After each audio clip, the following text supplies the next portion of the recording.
Welcome, everyone. I'm Glenn Howard, President of the Jamestown Foundation. Sorry, I apologize for the short delay with some technical issues.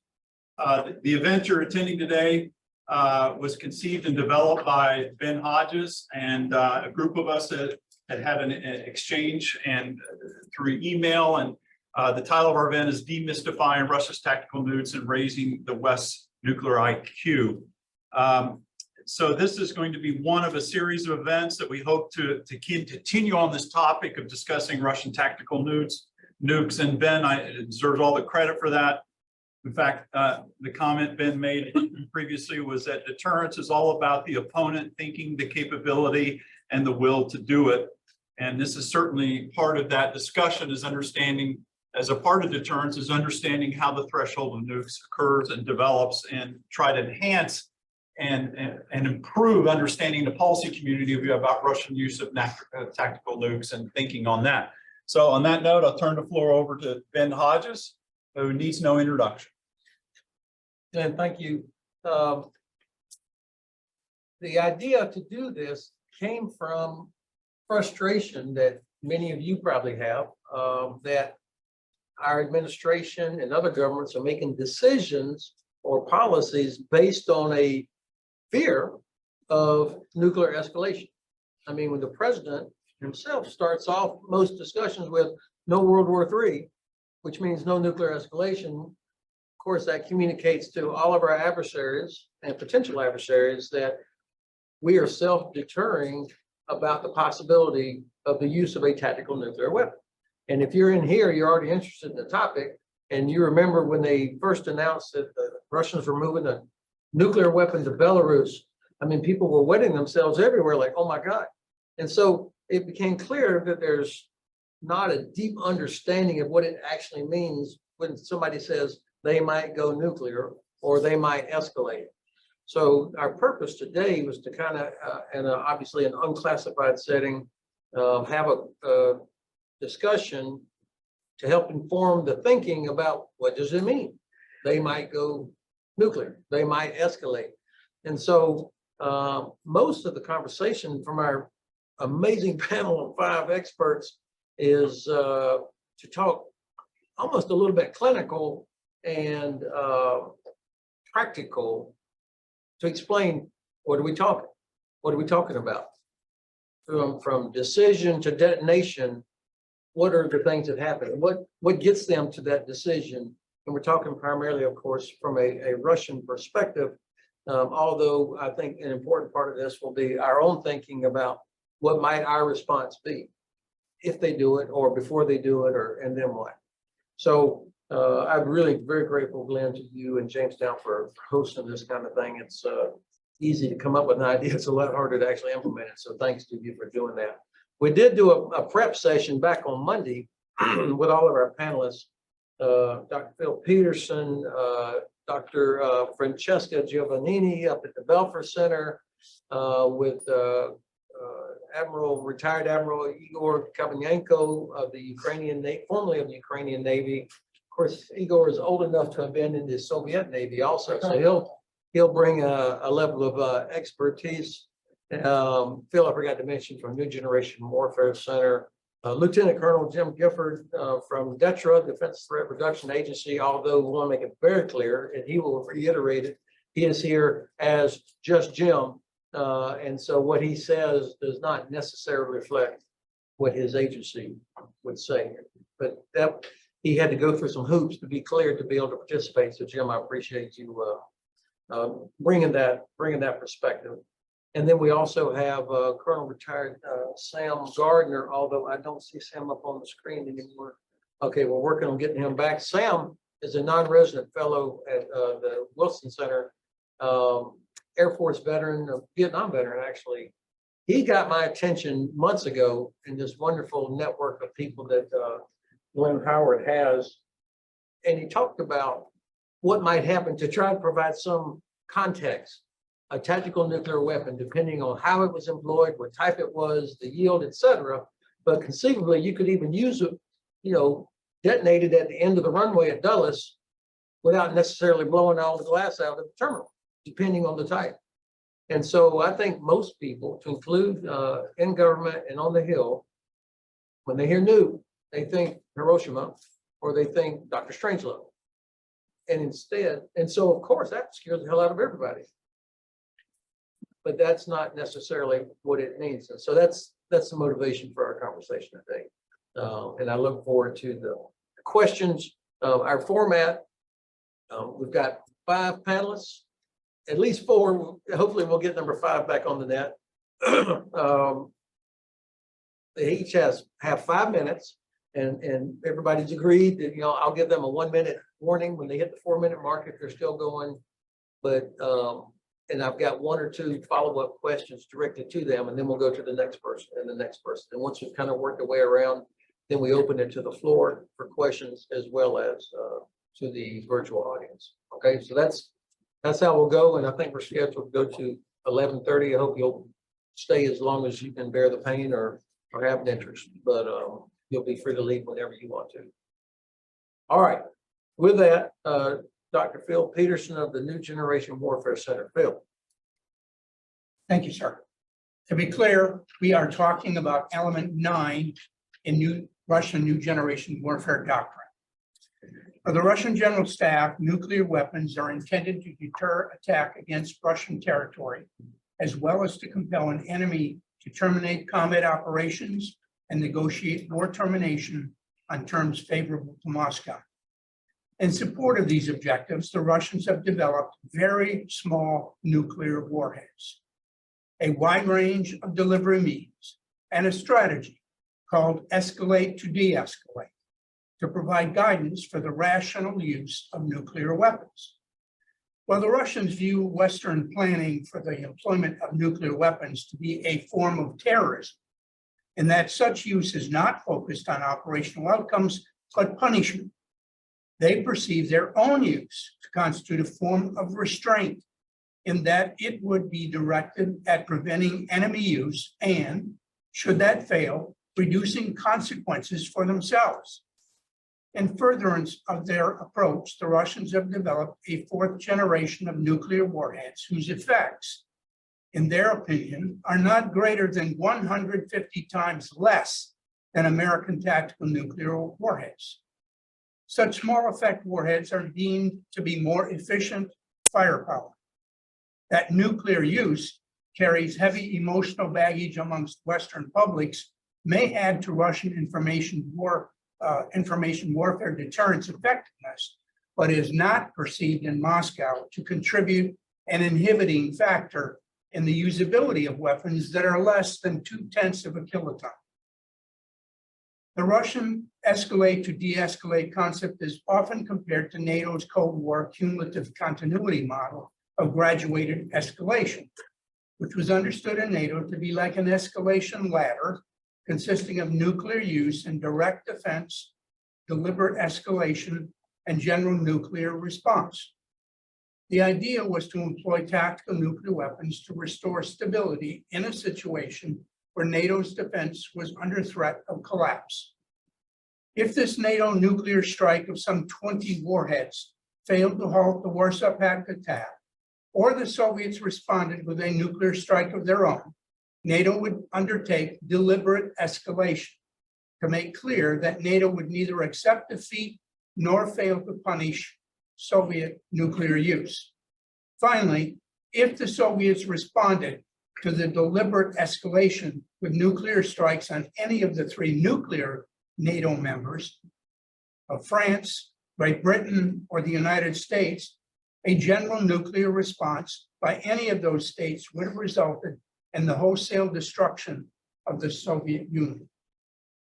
On the other hand, the Russian escalate to de-escalate concept is intended to terminate the fighting by breaking the NATO coalition's willingness to continue the war.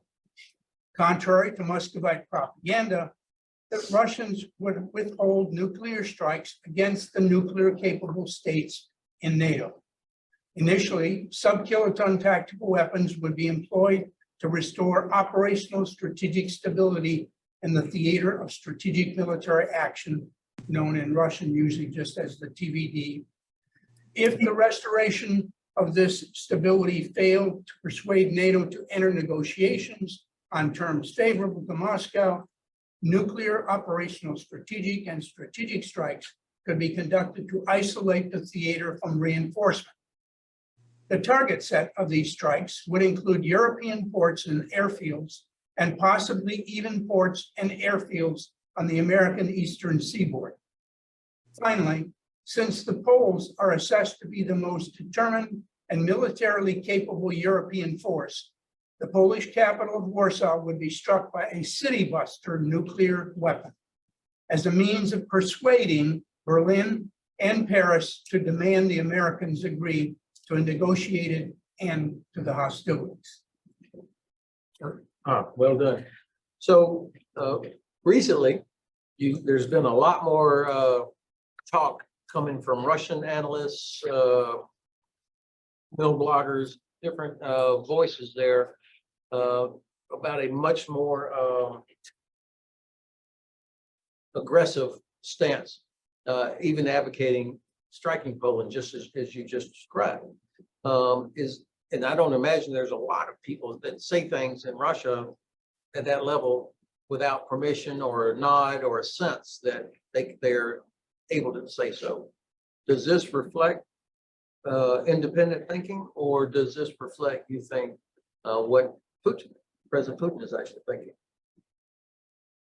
Well, anecdotal evidence would suggest that many in the Russian elite are persuaded that none of the nuclear-capable NATO members are willing to risk nuclear Armageddon by responding to Russian nuclear strikes, even with non-nuclear weapons. Putin and his general staff are not now so certain that this is true. Russian intelligence success in promoting the development and manipulation of anti-democratic movements in the United States, Great Britain, and Europe might have had greater sway in Moscow with regard to persuading Putin that Western elites and societies do not consider the confrontation with Russia to be existential, prior to their failure to predict correctly the willingness of Ukrainian citizens to fight. So I think Putin is much more careful now than he might have been previously. Well, one last follow-up question, Phil. It's Belarus. So the whole idea of moving a new tactical nuclear weapon or weapons into Belarus, how feasible is it that you think that if they were going to do this, that a weapon might actually be employed from Belarus?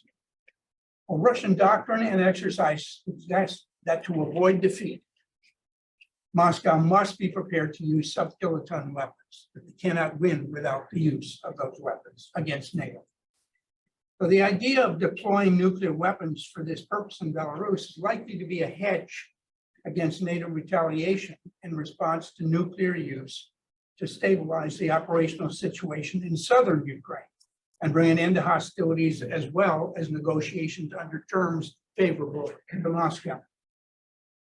Putin probably hopes that if these nuclear strikes take place from Belarus territory, and if the Americans do respond with strikes of their own, that these strikes will be against Belarusian territory as opposed to against Russian territory. The problem is that such American strikes, should they take place, would likely be conducted against Ukrainian territory that Putin has claimed is now and forever part of Russia. Furthermore, if the Russian response to this limited but direct American involvement in the fighting involves any form of attacks against Polish territory or the Baltic states, NATO non-nuclear forces would, without question, in my view, extend their operations against the Kaliningrad Oblast and the Baltic and Black Sea fleets at a minimum. Great, thanks, sir. Okay, up to Boston, Dr. Francesca Giovannini at the Belfer Center. Francesca. Thank you so much, Ben, and thanks to the Jamestown Foundation for hosting me. Now, I want to bring the conversation to the question of how this, conversation on tactical nuclear weapons applied in the case of the Russian invasion of Ukraine. I think we are meeting in a moment where this Russian war fundamentally meets three conditions. The first one is we are in a clear military hurting stalemate, as Professor William Zarman would call it. The military hurting stalemate is a phase where none of the adversaries can actually have or gain the upper hand, but both sides have lost so much or are losing so much that they have no incentive to retreat at that point in time. And in addition, while the Russians have indeed occupied some territories in Ukraine, it's very unclear whether they do have now the military might and the firepower to maintain and to keep those territories in a protracted war situation. In addition, the Ukrainian counteroffensive, even if it doesn't work or is not as successful as we would hope, does ultimately continue to undermine the Russian forces on the ground. And so this military hurting stalemate will continue for the foreseeable future. In addition, in my view, the Wagner insurrection has clearly demonstrated that the outcome of the Russian war on Ukraine is also tied to the fate of the regime and vice versa. I mean, the Russian war on Ukraine has come to Moscow. That was not necessarily true last year. I think Putin had a window of opportunity maybe to withdraw or retreat and claim some political victories, but I think this is no longer the case. And so the idea of retreating in Ukraine is perceived by a regime as a fundamental, a death penalty for Putin regime itself. And finally, the third condition is there is fundamentally no credible authority to negotiate a ceasefire with. Putin is not a credible authority at this point in time, not in the eyes of the Europeans like me or the Ukrainians, I suppose. And so there is no option for a potential peace settlement or a ceasefire. And to me, these three conditions lead us to believe that it is in a rational calculation for the Russians to escalate the war further. And so in that specific conditions, in my view, the role of tactical nuclear weapons play, the role that the tactical nuclear weapons play is actually an important one. We have focused too much, and Ben, you said this, on the nuclear deterrence question. But I think the Ukraine war as a double game has a nuclear deterrence question for the West, as a nuclear coercion or compellence question for the Ukrainian government. It is the nuclear compellence game that is the most problematic, the most difficult to win, because ultimately what Putin is counting on is the difference between a nuclear strike and a nuclear war. Biden has clearly responded by saying we don't want the third world war, but Putin might argue, we don't talk about nuclear war. We're talking about a limited strike on Ukraine to compel the Ukrainian governments to concede and surrender, which is what Putin refers to as the Hiroshima model. And remember, when we talk about nuclear deterrence and compellence, we actually confuse the terms and we think immediately about nuclear escalation into full-scale nuclear war. But nuclear coercion works in the gray areas. It works on the tactical, the operational level. And so the belief for Putin can be that, look, I use a tactical nuclear weapon, but this necessarily would not escalate into a full-blown nuclear war. This is why it's so dangerous. The political utility of tactical nuclear weapons is, in fact, a very sort of understudied, in my view, field that actually would require some additional considerations. Just two more points I want to make. I think Putin is also counting on both the political and the moral questioning of the use of tactical nuclear weapons. At some point, he might ask the question to the West, do we really want to see the break of a nuclear taboo to defend a bunch of territories that Russia ultimately consider historically and culturally its own? And it is in the nuclear taboo again, it is in the question of the precedents that this would set, that the coercion effect of tactical nuclear weapons is so important. Putin will also take a gradual approach to nuclear coercion escalation. We've talked for years during the Cold War about nuclear deterrence escalation. This is a nuclear coercion escalation. And the latter actually is important to Putin to demonstrate to the Chinese that ultimately he didn't have any choice by using tactical nuclear weapons. The escalation ladder is not as important to the West as it is important to China, to show that the Russians have done everything they could to convince the West to back down and the Ukrainians to come to the table. The gradual approach is already, in fact, in motion. You have started seeing it when Putin withdrew or suspended from New START. New START was one question on the strategic level, but Putin made another point in that statement. He actually talked about the potential resumption of nuclear test explosions should the United States do so. And so you can start seeing activities around the Novaya Zemlya nuclear test sites. You can start seeing, for example, in Zaporizhzhia, this idea of the deterioration of the nuclear infrastructure moving forward towards a nuclear risk of some sort. You can see movements around the deposit of tactical nuclear weapons. This is nuclear coercion. It's not nuclear deterrence. Final point. I think the Chinese are concerned about this. I think the Chinese take nuclear coercion very, very seriously. They have it part of their own nuclear doctrine itself, and they are looking very clearly whether the West, in fact, will respond too provocatively to what Putin is trying to do with its nuclear coercion signaling. Thank you, Ben. I finish. Thank you. So you actually anticipated one of my questions. You were recently in Beijing. How did the Chinese, what did you get? What sense did you get of the Chinese perspective of what the Russians might do and how the Chinese evaluate our response or possible response? 2 points. The Chinese look at this very, very, very differently. In fact, the Chinese make the difference between nuclear signaling and nuclear threatening. And several of them said to me last week, look, I don't understand why the West is so concerned about this. All the things that Putin and his administration is saying is part of the nuclear deterrence game. It's just nuclear signaling. But we perceive it as nuclear threatening, right? It's the idea that there is a coercion at place. So the first thing is for the Chinese, we are the provocative ones. We are the ones that are unable fundamentally to bring the Ukrainian to the table. And so the idea for the Chinese already is that the Russians are playing the right nuclear deterrence game, is the West that are just not registering this. The second I have to say is that they are significantly concerned about this, and they are concerned about the nuclear taboo. This idea again of nuclear coercion that plays at the level of setting the precedents, right? And so I see the Chinese asking around, especially for us, how long will you last in helping the Ukrainians? Ultimately, the Chinese do hope that it's going to be the West actually to withdraw its support and therefore reduce the nuclear risk, danger that, according to the Chinese, we are the ones fundamentally fomenting at this point. So it's a complete loop opposite of what we are how we are looking at the situation. Thank you. One other question, the same question I asked Phil. A lot of chatter coming out of Moscow now, people talking a more aggressive, we should, strike Warsaw, we should do this. What is this orchestrated? I mean, who's the audience for this kind of conversation? So to me, that is a very spot on question. To be honest, when the Karaganov article came out, I have to say, for me, the very first question was, who is addressed to?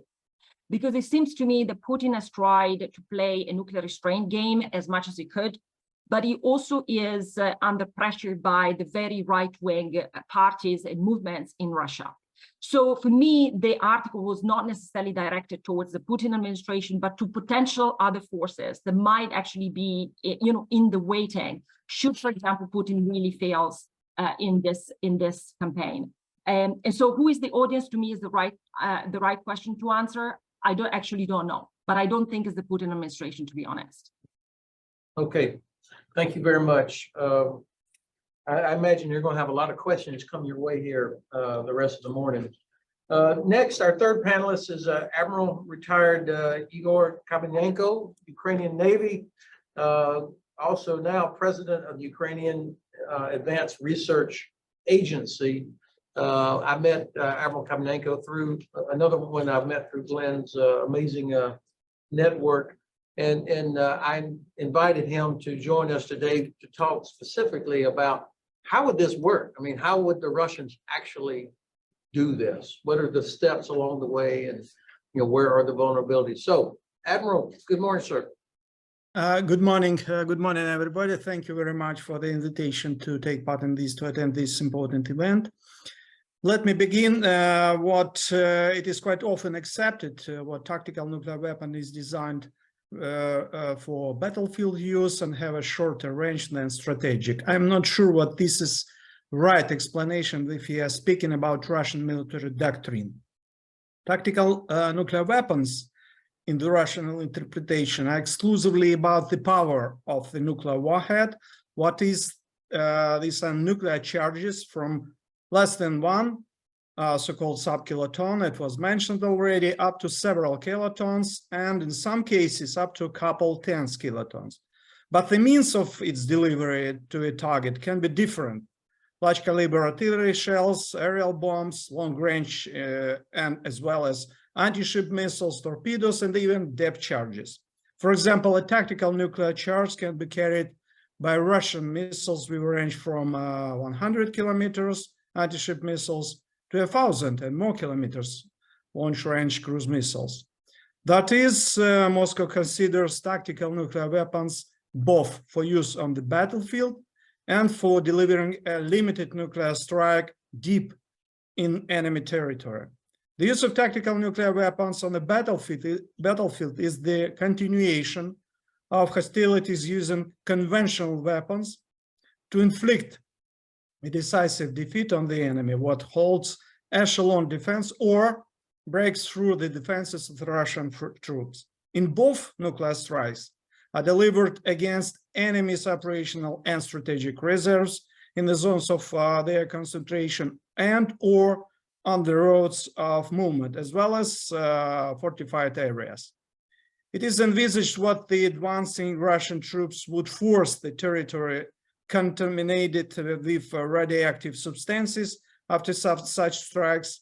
For these methods of action are provided by Russian tactical guidance as well as permissive losses of their own forces. Delivering a limited nuclear strike deep into the territory of an enemy, what does not possess nuclear weapons, can also be an element of a tactical nuclear strike. In this case, tactical nuclear weapons can be used both against critical infrastructure of the enemy and or for a so-called demonstrative effect aimed at suppressing the resistance of the enemy and his population and its moral and psychological stamina. This threat exists from my perspective, and preparation for such nuke scenario should be to be taken into consideration. It is important to note that Russian tactical nuclear weapons are not permanently kept on carriers. For example, nuclear warheads for missiles allocated to special nuclear technical bases and transferred to the missile technical bases for installation on a missile and further transfer to a carrier according to the special order of the Minister of Defense. Such a ministerial decision should be monitored and taken very seriously in the context of nuclear threshold policy. From my perspective, this order is supposed to be considered as an important trigger for making adequate decision and real countermeasures from the West. Order on the actual use of shells, missiles, torpedoes, etc. with a nuclear warhead is given exclusively by the President of the Russian Federation and can be delivered very quickly at any time after nukes being loaded onto a carrier. In this case, a special codogram containing the codes for unlocking nuclear weapons is transmitted to the carrier via encrypted communication, special encrypted communication lines. These codes are entered into a special code blocking device of the carrier connected with the missile or other means, after which the tactical nuclear weapons are unlocked, made ready for use, and can be used on targets assigned by decision of the military command.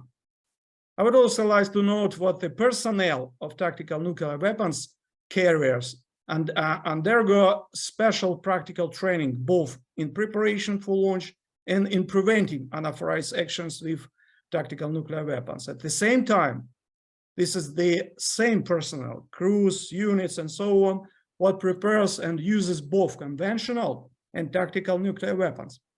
That is, the mental, tactical, and technical line between the use of conventional and tactical nuclear weapons is very thin.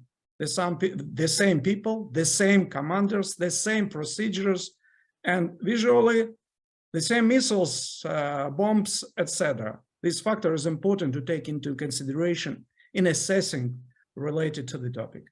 Given the limited time available for open remarks, let me conclude with this. Thank you for your attention. I will be glad to answer your questions. Thank you, sir. I got about 100 questions for you.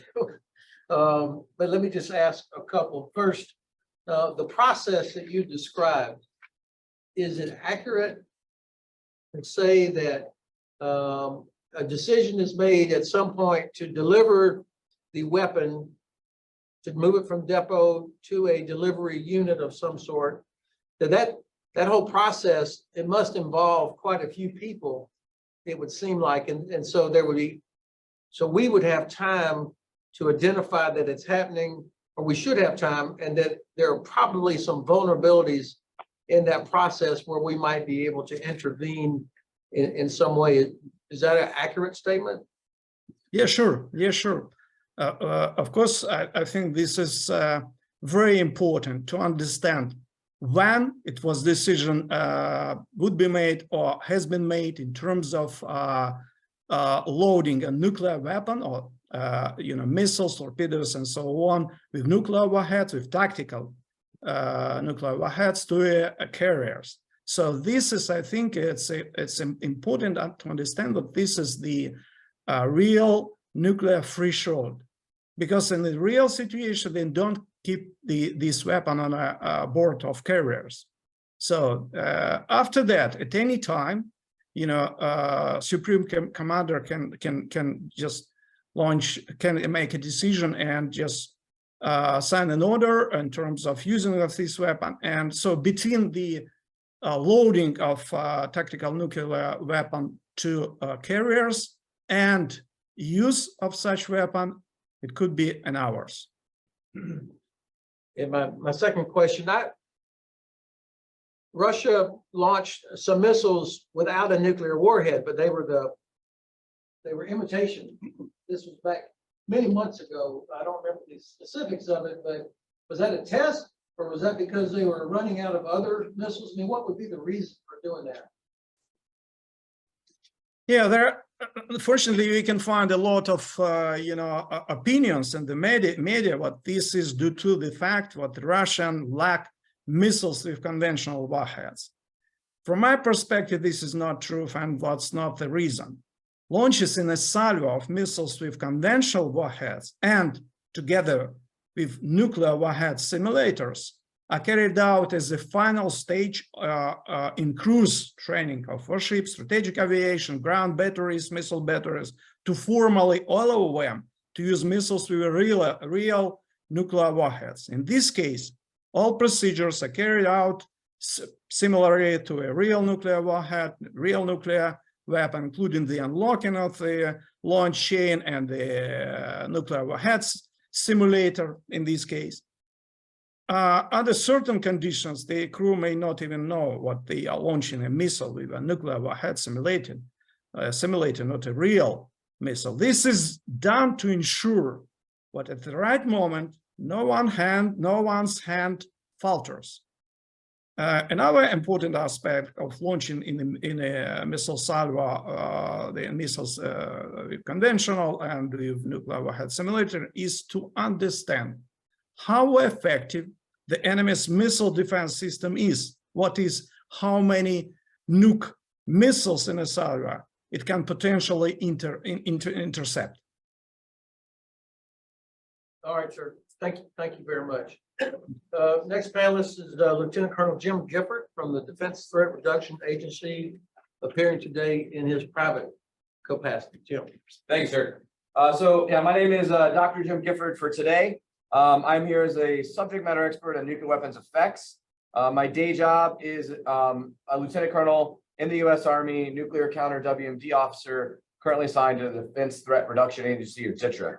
However, all of my remarks today are my own and do not reflect or imply the position of DTRA or the Department of Defense. So I want to start off my comments today by acknowledging that nuclear weapons are the single most destructive weapons ever created. They are very terrible weapons that I hope are never used again in combat.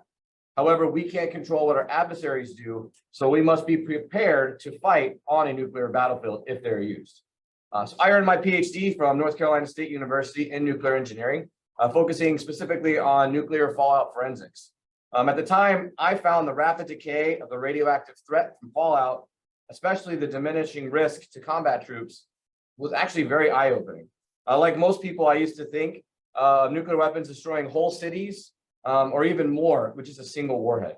But But however, after learning about the science behind a nuclear detonation, I now understand that a low-yield tactical nuclear weapon, like is being discussed today, is actually much less severe than in most people's minds. So, part of this is because nuclear weapons effects are often fantastically misunderstood and significantly overestimated, mostly due to the entertainment industry. Hollywood's depictions of nuclear detonations, while very exciting to watch, are actually very, very inaccurate from a physics standpoint. Also, video games like the Fallout series, showing a radiological wasteland hundreds of years after a nuclear exchange, are also not correct. Due to these erroneous depictions of nuclear detonations, if a low-yield nuclear weapon were used today, the psychological effects would likely cause significant impacts both to the nearby military troops as well as the local civilian population, further complicating continuing the fight on the battlefield. Another misconception with nuclear weapons is the confusion on the difference between a nuclear power plant accident and a nuclear weapon detonation. Most everyone has heard of the Chernobyl disaster and conflates that with what would happen from a single low-yield nuclear weapon. Chernobyl is still a very mild radioactive hazard over 36 years later, so most people assume the same thing would happen with a low-yield nuclear weapon. However, not every nuclear detonation will produce fallout. It really depends on the height of burst used. And for those close to the ground, the fallout only poses a significant radiological risk for military operations for only a few days after detonation. There'll still be low levels of radiation remaining for a while. All of these misconceptions can easily be corrected with simple education and training. A force trained on what to do after nuclear detonation is a resilient and survivable force, contributing to deterring the adversary from using those nuclear weapons. So one effort that's out there to increase the nuclear IQ is a Nuke 101 video, as we call it.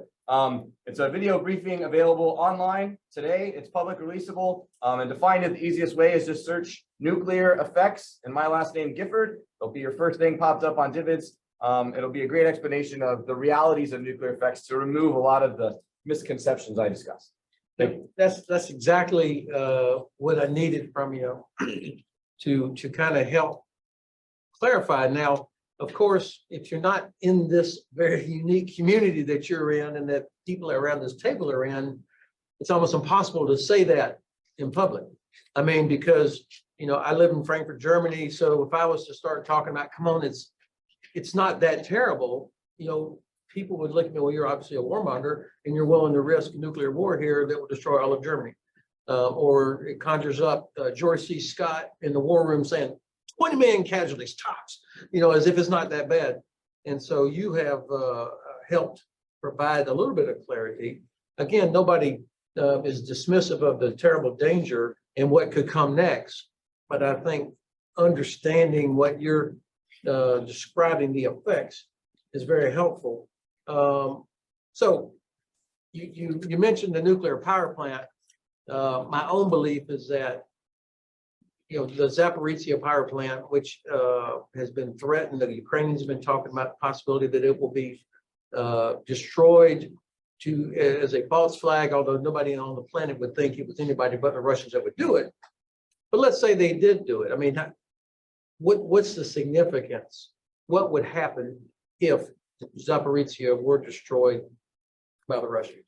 Okay, sir. Well, I'm going to not talk specifically about that to make sure I keep myself on the clear, staying unclassified. But I can kind of relate nuclear weapons to nuclear power plants in general, and it's easy to talk about Chernobyl because it happens, it's unclassified. I can talk about that. So just thinking on the scale of Chernobyl. So looking at Chernobyl, 192 tons of uranium in that power plant when it detonated. Roughly 30% of that uranium was expelled in that detonation. So, looking at a nuclear weapon, the scales are completely different. So for, a nuclear weapon, again, stay unclassified, I'll just talk about, just what is the critical mass of pure uranium-235 or pure plutonium, not talking weapons design or anything like that. So for uranium, it's 104 pounds. If you've seen Oppenheimer, that's roughly the size of a volleyball. And for plutonium, it's just 22 pounds, so roughly the size of a softball. So we're looking at 4,000 times less in a nuclear weapon than what would happen in a power plant. So again, for a nuclear weapon, that is very low amount of nuclear material, so not as much of a threat. If you were to have another situation like Chernobyl, it could actually cause some problems. but, you know, hopefully it doesn't happen. Can you, staying in your lane, explain to the Rotary Club? I mean, I've seen a lot of reports that the status of the reactors in Zaporizhzhia, where they are now, that it would be significantly less damaging than Chernobyl. Is that, could you say that to the Rotary Club?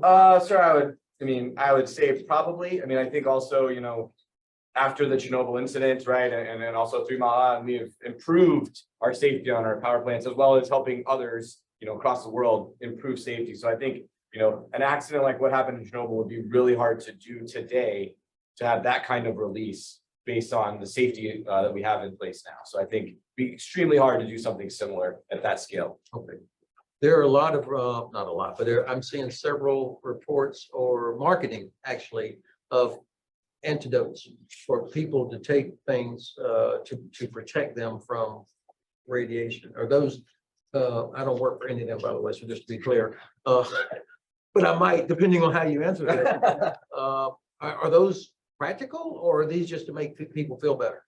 So I would say a lot of the times it depends on what the situation is. So for a single loyal tactical weapon, there's very little that you need. I mean, you hear a lot of times of iodine pills that you take. If you know, a lot of places, if you live near a nuclear power plant, they'll give you one in case there's release. Well, again, that scale of so much being produced in a nuclear power plant, there is enough iodine to be released that you could cause you problems. But for a nuclear weapon, so little iodine as a fission product would come out that you really wouldn't, taking iodine pills would not be necessary. Is Oppenheimer legit, the movie? Really good, sir. Really good. I've seen it twice already. So once with my kids, the night it came out at 10 o'clock at night, and then Monday with my wife. Fantastic. Okay, so our final panelist, legendary Air Force veteran Sam Gardner, who also is a non-resident fellow at the Wilson Center. And Sam, I really wanted you to be a part of this because I've enjoyed, some of you probably see it almost every day. He sends out the assessment on what's going on in Ukraine and adds his own analysis to what the embassy for what Ukrainian MOD puts out. And it's always worth reading. Even if I disagree with you half the time, it's always worth reading. So Sam, over to you, sir. Real men don't need tactical nuclear weapons. I got that from one of my students at the National War College after running a series of scenarios on tactical nuclear weapon use. I've been involved in wargaming for 25 years, strategic questions and operational art questions. And my own conclusion is to agree with that student. Let me see if I can explain what's behind that. The first thing we need to understand is that the battlefield has changed. It is no longer the battlefield we knew during the Cold War. Basically, what we've seen in the battlefield dynamics is a number of thrusts. The first thrust has been precision weapons. I mean, this sort of goes without saying. Remember the blackened Iraqi vehicles destroyed on the road to Baghdad? That was the first time we saw the fertile destructive power of precision fire. As Gulf War, you will recall, after that, the Russians even played with the notion of declaring precision weapons as being weapons of mass destruction. That's a very interesting point. The second thrust in battlefield dynamics has been range. And it is no longer was just air-delivered precision, but we saw the emergence of land-based precision weapons with ranges in excess of 200 kilometers. The consequence of all this has affected the battlefield. NATO, specifically SHAPE, formulated a concept of it for attacking Warsaw Pact forces. It was called follow-on forces attack. It meant that NATO would concentrate its precision weapons on units coming to the forward edge of the battlefields. We saw an almost immediate reaction in the Warsaw Pact exercises. Rather than divisions being sent to the FIBA, that units were sent there as soon as they arrived in the area. Smaller units were pushed forward as they arrived. With this kind of Russian reaction, we were seeing the impact on the battlefield of precision and range. It was the operational equivalent of the soldier's truth. Don't bunch up, one grenade could get us all. That's happened on the battlefield at the operational level. The new battlefield dynamics has forced changes. Armed forces of the world react to precision by reducing the density of their forces, reducing the number of forces in a given space on the battlefield. And it hasn't just been ground forces. We've seen a similar reaction with air forces. NATO, for example, following the lead of Finland and Sweden, has moved in the direction of basing aircraft on highway strips. We've even seen the USAF exercise F-35s on Michigan highway strips. The density of air on airfields is going the same direction as the density of ground forces on the battlefield.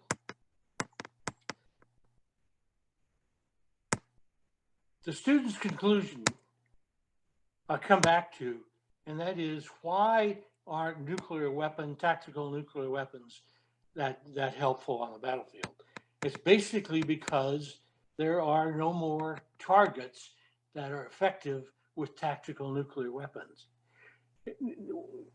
I like to call them, they're really not weapons of mass destruction. They are weapons of massed destruction. They destroy mass forces and mass enemy capabilities. As we have seen in the battle film in Ukraine, one target, one precision weapon. We are seeing the principle also in the change of the principle of war. Now, this is profound in itself. We are no longer see the massing of forces, a principle of war. We're seeing the massing of fires. Although there are not good military targets in Ukraine, in the modern battlefield, the Russians were to use a tactical nuclear weapon. How should NATO respond? Which becomes important of why this sort of operational art theory leads to an answer. Go after targets not suited for nuclear weapons.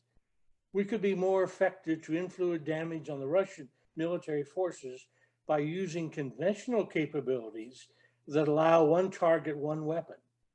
NATO, as an example, has the capability, particularly with air forces of Finland and Sweden now, to almost totally destroy the Russian Air Force, leaving it behind Estonia in the air forces of Europe. Let me close by commenting on parts of Russian thinking. They don't share my opinion. They haven't come to grips with this yet. But the point is that they still would have a problem of finding good nuclear military targets on any battlefield in Ukraine.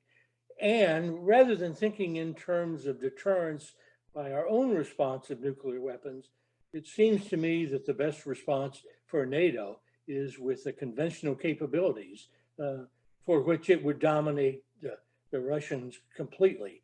And that means new thinking. And that is what we need to think about, is that to declare a Russian use of nuclear weapons to be a NATO, something similar to an Article 5, in which the countries of the NATO, of the alliance, would respond. Or we'd have a coalition of the willing begin to punish the Russians beyond anything they could do to us. Go back to where that student was. I see no need for the tactical nuclear weapons as a part of the NATO response. We can do more and be more effective with conventional weapons. And to repeat, real men don't need tactical nuclear weapons. Yeah, thank you very much. Two questions to you, and then we're going to open it up. And Greg Melcher, I'll come to you first. You had indicated you had a question. If you do want to ask a question, please get my attention so I can get you on the batting order here. You and I talked briefly on Monday about a war game that was done in the UK just a few years ago. I don't remember all the specifics of it, but the scenario was a British naval unit was at sea, several ships, and in the war game, the Russians detonated airburst over this Royal Navy formation at sea and destroyed most of the vessels. And so the war game would involve people who were former Minister of Defense, former state secretaries of, and so they were role-playing their former position, and they had to come up with what would be the appropriate response for then Her Majesty's government to that. And in this war game, they came to the decision not to respond with a nuclear weapon, even though that had just happened. Is that a plausible outcome? Do you think if we were to do that today, that our national security staff would come up with a no response, or how would you respond to that particular? Yeah, I would say that the answer is not no response, but the answer is conventional response, which is to, and it should be known, part of deterrence is to know that we will respond very seriously to any use of tactical nuclear weapons. And I have to say, in my experience with doing war games, is I find people in the government, outside the government, in positions of power, coming to those kinds of conclusions more and more now. My experience at SHAPE, watching decisions and exercises, if SHAPE would have provided the decision makers with an option to the Warsaw Pact penetration of the FIBA, they would pick the conventional option. Nuclear weapons decisions are very hard. And in fact, we need to remember that anybody that uses weapons is going to carry into the future that use. If we can maintain the moral high ground, both in deterrence and if we had to respond to a nuclear weapon, we will leverage things. And Russia would have no friends in the world if they used a tactical nuclear weapon and NATO responded with conventional weapon. And that would last, it would endure. Last question before I turn to Greg Melcher is you, and I agree with you that there are not good battlefield targets. Like there's not a big mass Ukrainian formation that would be destroyed the way that Soviets might have tried to do against NATO in the 70s or 80s. But what should Ukraine be thinking about? I mean, what are possible targets that if you were advising the targeting officers there in the Russian General Staff, what are most likely targets as they work their way up the ladder? I would say, General, let me give you the worst case or our best case. We could use a 1 kiloton weapon over Kyiv, and that would result in about 2,000 killed. That would certainly show the Ukrainians that we're serious about this war. Now, let me do a footnote to my recommendation to the Russian general. Their belief that, oh no, let me say it another way. Airmen have a knapsack, a kit bag with some narcotics in it, the narcotic of strategic bombing.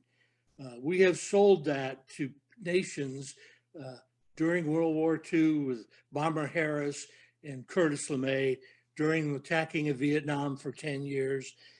And now we see the same thing being exercised by the Russians in Ukraine. 500 days of infrastructure attack. And are the Ukrainians weakening because of it? No. None of those other countries weaken because of strategic attack either. So to my Russian general, I would say we can do this, but the Ukrainians are not going to fold. And we're going to get a major response from NATO, and it may not be what we'd like. Thanks, Sam. Thanks all of you. Terrific opening round. We've got 30 minutes. Mr. Melton. Okay, I did this question in advance, but actually, Sam, you set it up beautifully. So our leadership has said that we'll retaliate with overwhelming conventional forces should Russia use the nuclear weapons in Ukraine. Now, Sam, you said we have the forces to retaliate, but in my assessment, those forces are not in any immediate way ready to actually do that retaliation. It'd be quite a bit of time to get them organized. So that gives me a concern that time delay would be a big issue. So my question to the other panelists would be simple to say, what do you think Putin thinks about Sam's argument about conventional deterrence? Is he deterred by that or not? What does he think?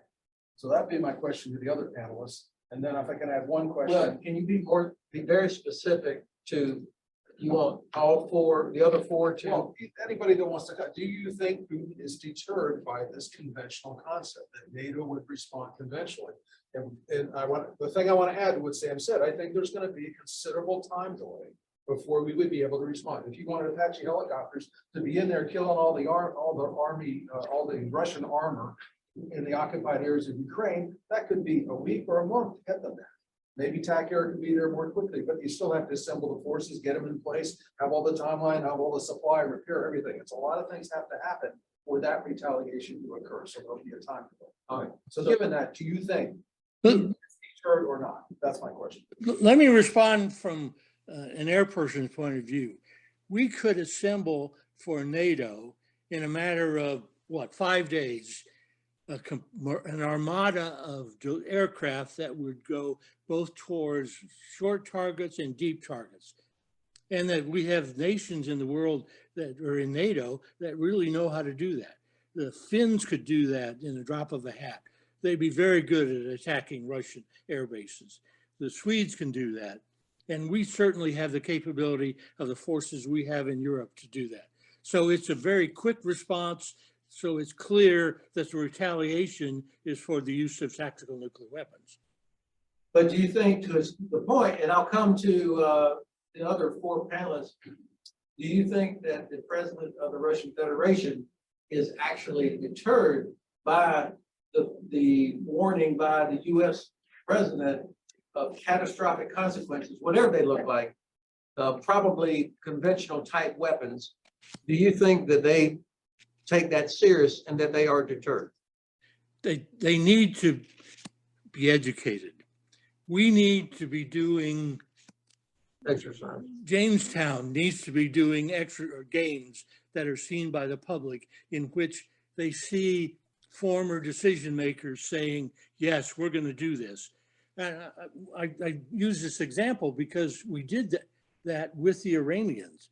We did war games in which we actually invited Iranians to show them that we would be forced to regime change if they were to push us too far. We could do that publicly. Atlantic Monthly carried examples of war games in which the message was clear on what we're going to do with Iran. We need to do the same thing with the Russians. All right, thanks, Sam. All right, so I'll ask to respond to Greg, Phil, and then Francesca, and then the Admiral, and then Jim.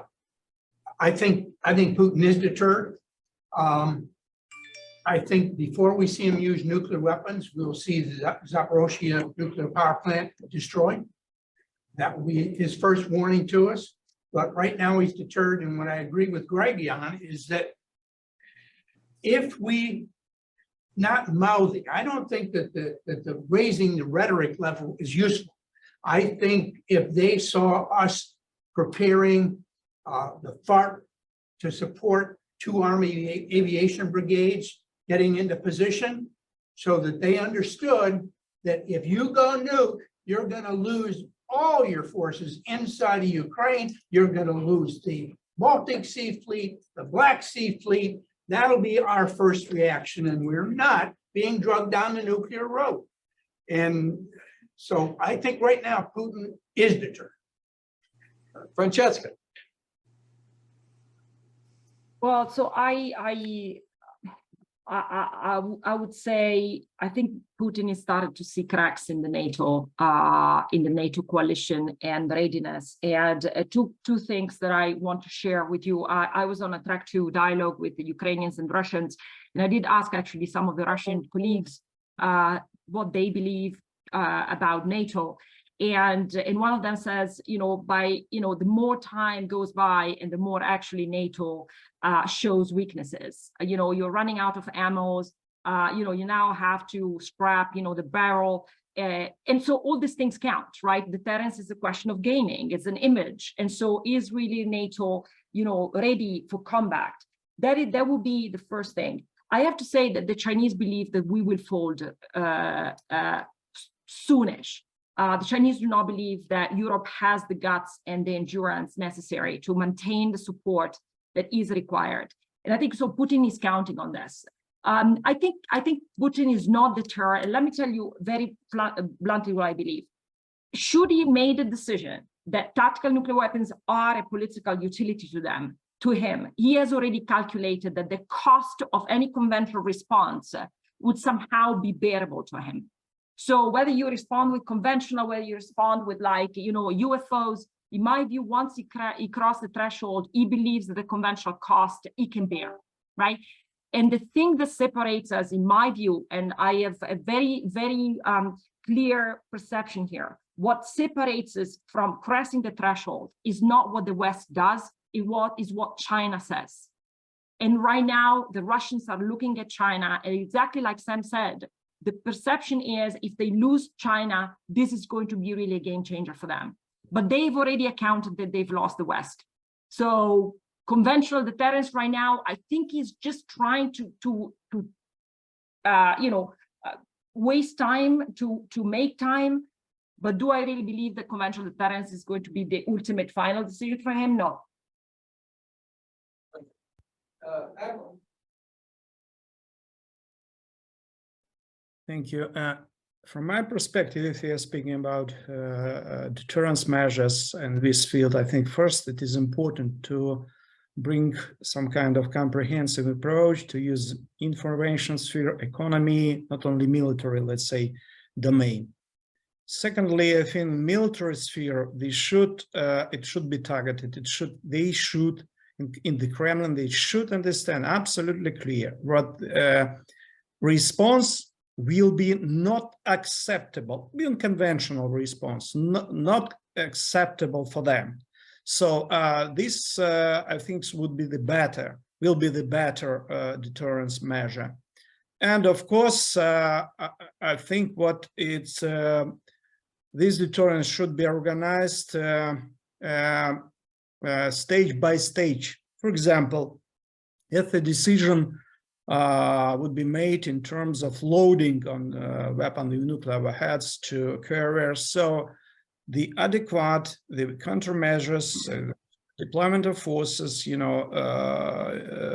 different forces in different domains should be organized as a response. Their readiness to do needed countermeasures and other activities. And of course, if Russians just deployed or just load weapons on the carriers, so even aircrafts, from my perspective, should fly on the zones of or areas narrow to zones of launching of weapon, even conventional, to respond.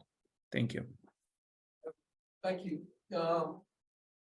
Does Ukrainian intelligence, let me ask it differently. Do you have confidence that we generally would know who's who, I mean, by name in the chain to execute all these things from a Russian side, so that as part of our deterrence to broadcast and publish their name and face of who would have to carry out certain steps in order for Russia to use a nuclear weapon? Do we generally know who those people are? I think this is a task for all of us. This is, a very good message and very good example, of some kind of, intelligence and connected with some kind of with elements of information policy. They should make it clear for Russians what they understand, what they know, each person personally, who will make a decision, can make a decision, who had authority to have a decision, and who have authority to put on a bottom to launch nuclear weapon, tactical nuclear weapon. So I think this. Thank you very much for your idea. This is a good suggestion in terms of what should be done in this field. Okay, thanks. Jim, and then Josh, I think we've got some people online that have questions too. So I would, caveat what I'm an effects expert, not a policy expert, and definitely not a Russian policy expert. I think, it's kind of what Sam said, that they would, using a nuclear weapon would have them, be polarizing. There would be no one supporting Russia anymore, or anyone. I think, it'd be very hard to, especially against a non-nuclear opponents, right? They use it against Ukraine. I think that would be very polarizing. And I think, the timeline it would take for a response, whether that's US, NATO, whoever, I think would be faster than we think it might be, just because how polarizing that would be in a combat situation. I think things would happen faster than we expect, like they would, right? Okay, thanks. All right, here's what we're going to do. We've got there's 4 questions from people online. I can answer the first one, and then I'll divide up the 3. The first one is this going to be published online later? Rumi is listening from Australia at midnight. So yes, this will be available thanks to Jamestown, hopefully for a lot of people to be able to take advantage of what we're learning today.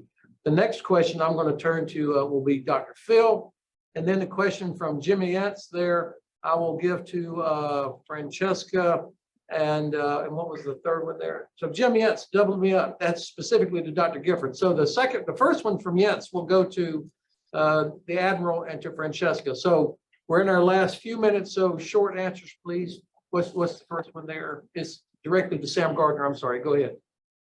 It says, I don't know if you guys can see it, to Sam Gardner from Patrick Rhodes. If NATO responded to a Russian tactical nuclear weapon in Ukraine with overwhelming conventional weapons, wouldn't Russia interpret that NATO response as an existential attack and deem it to be equivalent of a nuclear attack anyway? Does the distinction between conventional and nuclear become blurred in the eyes of the Russians? Sam. You're muted. Sam, repeat your question. Answer.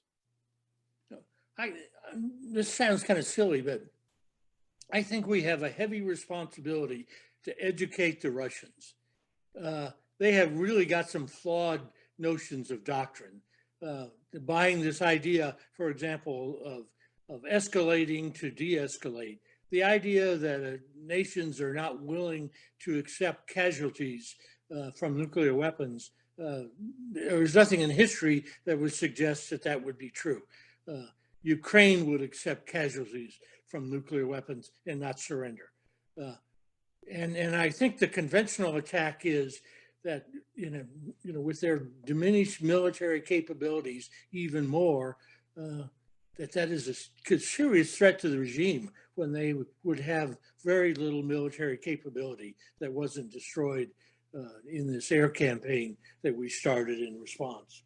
And I've often thought that the general staff must be thinking, okay, they use a nuke and accept all the negatives that come with it, and the Ukrainians keep fighting, then what? And so, okay, so the next question, Josh, raise it up here, please. This will be for first Francesca and then the Admiral from Jimmy Yentz. What's the level of uncertainty on who controls the button for Russian tactical nuclear weapons in Belarus? Francesca? Well, the level of certainty is 0. For my understanding, just very recently, Lukashenko was going around saying that it does in fact have nuclear weapons himself or control the nuclear weapons on his territory. I think there's a lot of confusion. We can't count on anything, but I have to say, I think the Russians are still abiding by this idea of, nuclear sharing, in the sense that they will retain the command and control of the tactical nuclear weapons. They will not delegate. And this is not in their interest, actually, to create, to augment this nuclear uncertainty, particularly on the borders with Ukraine at this moment in time. So I think for now, what we know is that the Russians will retain the command and control, but I don't think we know for sure. Thank you. Admiral. Yeah, I agree with Francesca absolutely. And from my perspective, and of course, it's because of chain of command, because of technical procedures, because code blocking devices, because of decision-making process. So it's this tactical nuclear weapon is totally 100% on control of the Kremlin, of let's say Russian top leadership and Russian military command. So this is not a question of delegation of such responsibility and so on. This is a lot of practical, technical and so on questions. What is not possible to delegate in the reality. So it's not a question of who controls. It's under Russian control. Great, thank you, sir. Okay, and this is direct to Dr. Gifford from Jimmy S. Question is about EMP. So yeah, that's a question I get a lot. EMP, again, I'll go back to my opening statements. From a tactical nuclear weapon. Right. So EMP in general, I think, is a vastly overestimated effect. If you've seen the movie Ocean's 11, completely wrong, like not even close. Yeah. So sorry to burst your bubble.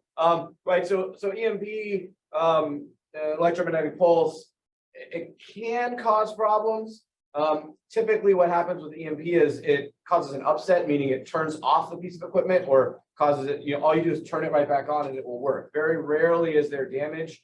And we didn't do a lot of EMP testing back when we were doing nuclear weapon testing. What we did test was old cathode ray tubes, vacuum tubes, not microelectronics, and it seems microelectronics actually more survivable in some situations. So and I would say, like, for a tactical nuclear weapon, near the surface of the earth, within, not up in the atmosphere, which you really wouldn't send I wouldn't think it would make sense to send a sub-kiloton or a couple kiloton weapon into the atmosphere for a high altitude EMP detonation. Like a near surface burst, yes, there is an EMP field that's generated, but most of the time, almost all the time, the significant field is going to be well within the blast range, the radiation field, and the thermal field. So yeah, your radio might turn off and you can turn it back on, but your tank slipped over, things are on fire all around you, and you're going to be sick, puking your guts out in a couple hours from the radiation. So EMP is your last concern at that point. Great, thanks for clarifying that.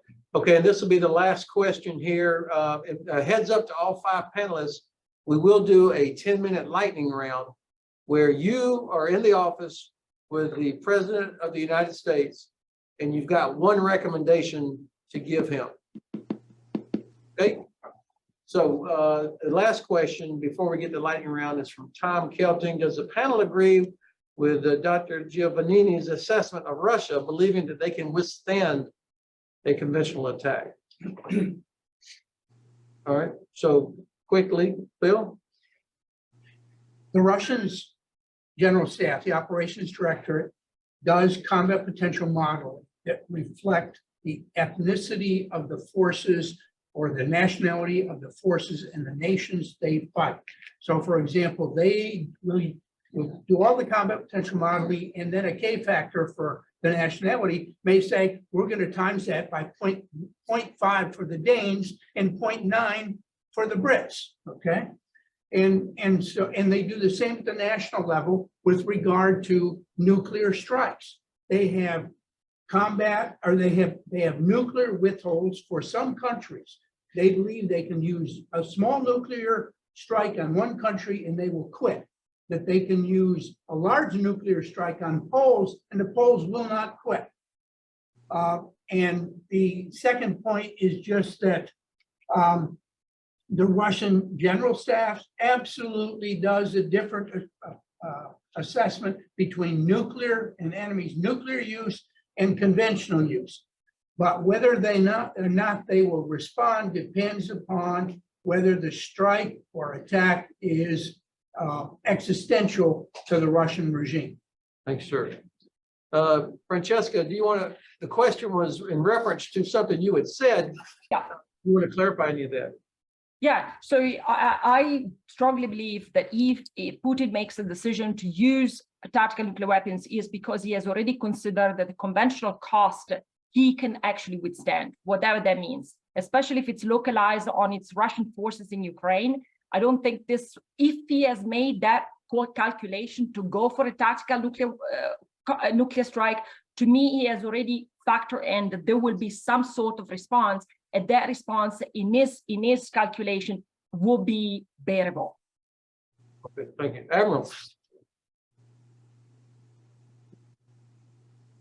Yeah, from my perspective, it's quite yeah.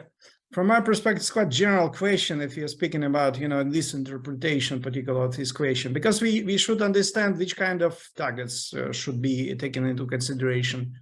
You know, how we'll provide, how target acquisition will be provided, and so on. A lot of questions in terms of if we are speaking about strategic attack, conventional attack from different directions, and if we will summary just count different types of military and non-military targets. So it's absolutely concrete question from my perspective, and we should this is not from my perspective it's a table to speak about operational aspects, but the answer of the question depends on operational aspects. So if it would be, from my perspective, if it would be strategic, you know, conventional attack, it would be not easy to withstand to this.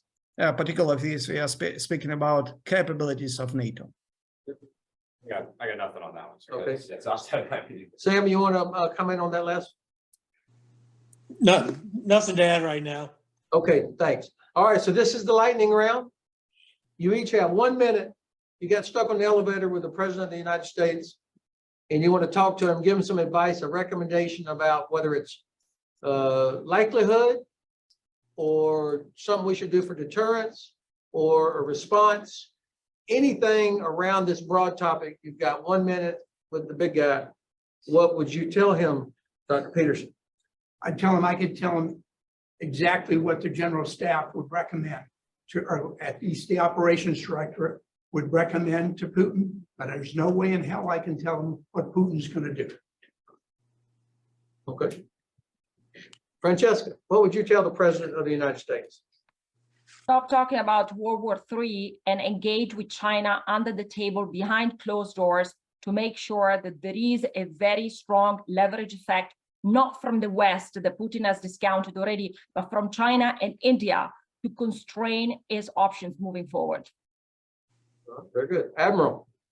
Three aspects from my perspective. First, it's we already spoke about this information policy, clear information policy, and public as well, a particular public.